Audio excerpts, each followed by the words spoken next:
नमस्कार प्यारे बच्चों। कल हमने बेटा कारक के विषय में जाना। कारक किसे कहते हैं, विभक्ति किसे कहते हैं और कारक के कितने भेद होते हैं।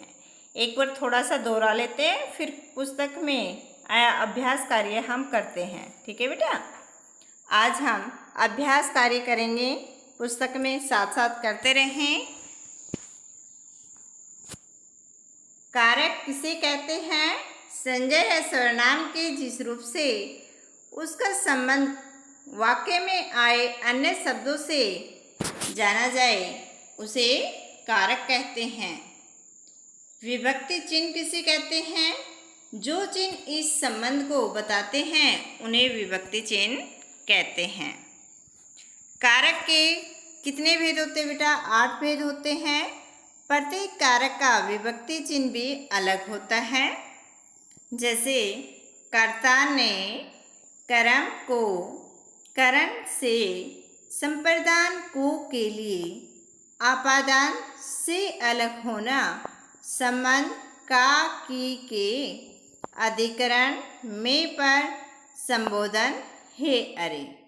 कल मैंने बताया था, आपको समझाया था, एक बार फिर देखें। कर्ता कारक कौन होता है बेटा? कर्ता कारक काम करने वाले को कर्ता कहते हैं। काम करने वाले को कर्ता कहते हैं। जैसे राधा ने नाच किया, अनुभव भाग रहा है, तो यहाँ राधा और अनुभव काम कर रहे हैं, अतः राधा तथा अनुभव में कर्ता कारक है। कर्म कारक में बेटा महिमा चिड़िया पालती है, गगन पत्र लिख रहा है। यहाँ लिखे वाक्यों में क्रिया का असर किस पर हो रहा है बेटा? चिड़ियों तथा पत्र पर हो रहा है ना। तो उनके बिना क्रिया नहीं हो सकती, अतः ये कर्म कारक कहलाएगा। जिस वस्तु या व्यक्ति पर क्रिया का असर पड़े उसे कर्म कारक कहते हैं। आगे है बेटा करण कारक। मीरा ने रंगों से चित्र बनाया, माँ ने कपड़े से मेज साफ की। तो यहाँ रंगों से तथा कपड़े से काम हो रहा है, अतः ये कौन सा कारक हुआ बेटा? करण कारक हुआ। अतः जिस साधन से क्रिया हो उसे करण कारक कहते हैं। संप्रदान कारक में दादाजी को दूध दो, गुरुजी के लिए जल लाओ। यहाँ दादाजी और गुरुजी के लिए काम किया जा रहा है, अतः जिसके लिए काम किया जाता है वहाँ संप्रदान कारक होता है बेटा। आपादान कारक में रथ से पहिया निकल गया और बच्चे बस से उतर गए, यानी कि यहाँ पहिए का अर्थ रथ से और बच्चों का बस से अलग होना पता चलता है। अतः यहाँ संज्ञा का वह रूप जिससे किसी वस्तु आदि से अलग होना पता चलता हो वहाँ अपादान कारक होता है। संबंध कारक में बेटा यह शीला की टोकरी है, यह शीला की टोकरी है, सामने मेरा घर है।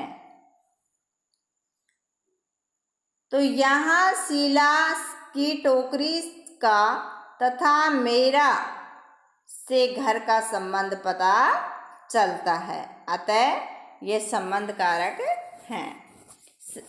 अतः यहाँ ये पूछे आपसे, संबंध कारक किसे कहते हैं?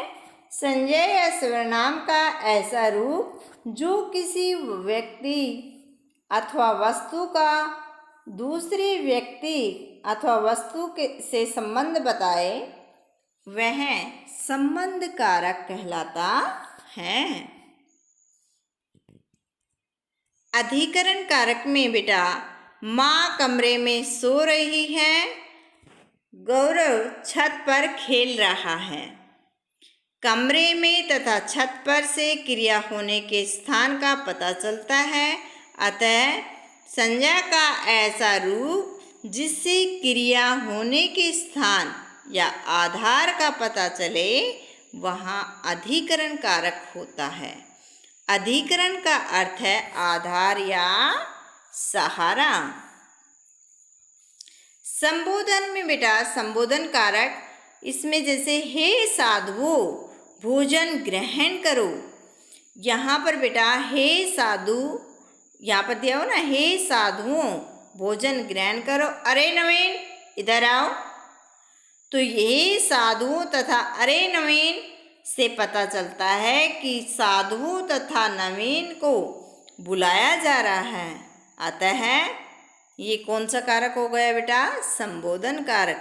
अतः संज्ञा या सर्वनाम के जिस रूप से बुलाने या पुकारने का बोध हो, किसी को बुलाने या पुकारने का बोध हो, उसे संबोधन कारक कहा जाता है।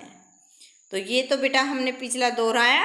अब आज हम आगे पुस्तक में अभ्यास कार्य समझेंगे और साथ साथ करेंगे। आओ करेंगे। जैसे बेटा चित्रों को देखकर वाक्य पूरे करो।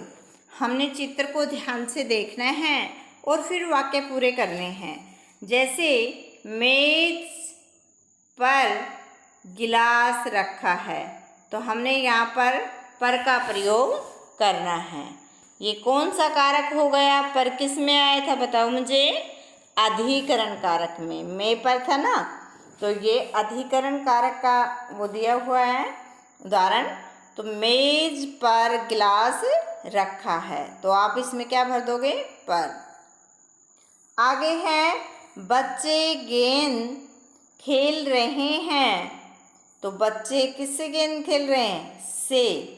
बच्चे गेंद से खेल रहे हैं, तो आप इसमें से भर देंगे। से किस में आया था? करण कारक में। राधा जाओ वरुण को बुला लाओ, को कर्म कारक, को बुला लाओ, तो इसमें को भरेंगे आप।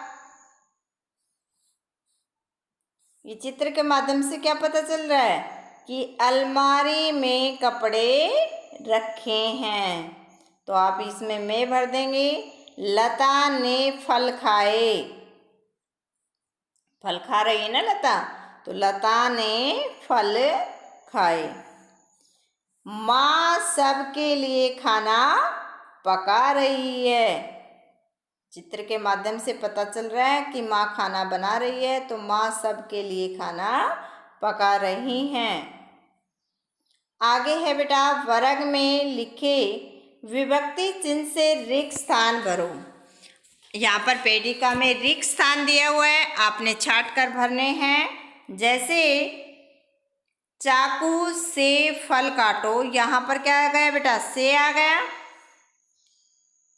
पेड़ पर मत चढ़ो, इसमें किसका प्रयोग हुआ है? पर। पेड़ पर मत चढ़ो, ये अधिकरण कारक है बेटा। और से कौन सा कारक था? करण कारक। या से फल काटो, ये अलग होना भी हो सकता है, अपादान कारक है। फल काटो अलग कर रहे हैं, तो यहाँ पर से का प्रयोग किसके लिए हो रहा है? यहाँ पर आपादान कारक के। पेड़ पर मत चढ़ो, यहाँ पर ये अधिकरण कारक है। आपने काम नहीं किया, यहाँ पर ने का प्रयोग है। आपने काम नहीं किया, तो ने किस में आया था? कर्ता ने, है ना, कर्ता कारक में। अरे तुम तो गिर पड़े, अरे का प्रयोग यहाँ पर हुआ है बेटा।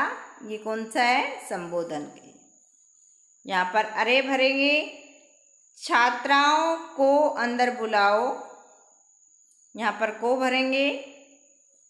यह पुस्तक अजय की है, यहाँ पर की।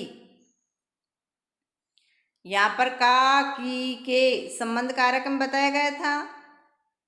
अक्षय के मामा जी आए हैं। अक्षय के मामा जी आए हैं, ये भी बेटा संबंध कारक हो गया। दादाजी बगीचे में टहल रहे हैं, तो यहाँ में का प्रयोग करेंगे। में किस में आता है? अधिकरण में। ठीक है, बढ़ दिया सभी ने, आगे बढ़े। चलो आगे प्रश्न नंबर 3 करते हैं। नीचे लिखे वाक्यों में से वाक्य छांटकर दिए गए स्थान पर लिखो। सुंदर लेख में बेटा साथ साथ करते रहेंगे। बच्चे को खिलौना दे दो, ये कौन सा कारक है? कर्म कारक। कारक का नाम लिखना है बेटा। ठीक है, कारक तो ऊपर लिखा ही हुआ है, हम नाम लिख देंगे, जैसे कर्म। ये फल मेज पर रख दो, तो पर का यहाँ कौन से कारक का प्रयोग किया गया है? अधिकरण कारक का। लड़का सीढ़ी से फिसल गया, से अलग होना, सीढ़ी से अलग हो गया, तो ये कौन सा कारक है बेटा? अपादान कारक। बंदर ने टहनी तोड़ दी, बंदर ने यहाँ पर कर्ता। अनिल की पुस्तक खो गई, ये किसकी पुस्तक बता रहा है? अनिल की, तो इस संबंध बता रहा है, तो संबंध कारक आ जाएगा बेटा इसमें। मेरी घड़ी अलमारी में रखी है, तो यहाँ पर में रखी है, में किसका प्रयोग हुआ है? अधिकरण का, अधिकरण कारक का। अरे बेचारा गिर गया, अरे बेचारा गिर गया, तो यहाँ पर अरे का प्रयोग किस में हुआ बेटा? संबोधन में। ठीक है, उम्मीद करती हूँ आपने अपना कार्य सभी ने पूरा कर लिया होगा। तो प्यारे बच्चों, अच्छे से समझ में आ गया होगा, और जिसको समझ में ना आए वो फ़ोन करके पूछ सकता है और कमेंट बॉक्स में भी लिख सकता है। ठीक है बेटा, तो आपको ये वीडियो कैसी लगी बताना। धन्यवाद।